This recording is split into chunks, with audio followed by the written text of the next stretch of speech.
Midwest Folding's TransFold Choral Riser is ready to go wherever your choir performs. Built-in wheels make it easy to transport the TransFold unit.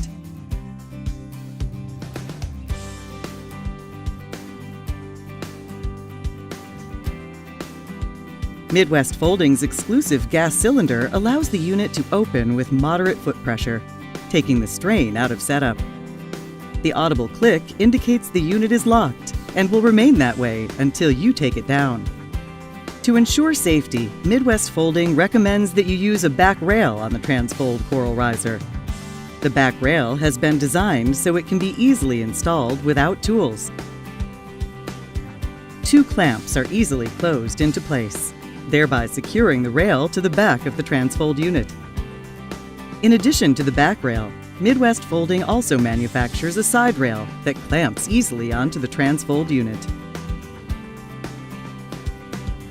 For larger groups, Midwest Folding makes a separate 4th level that easily attaches to the base TransFold Choral Riser.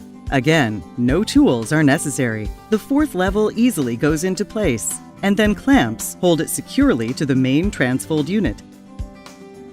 The TransFold Choral Riser system offers tremendous versatility, with the ability to create a continuous arc in which you can easily hook numerous units together. Or you can create a linear setup by utilizing the TransFold Choral Riser reverse unit. The TransFold Choral Riser can easily adapt to your needs. For more information on the TransFold Choral Riser, please contact Midwest Folding Products today.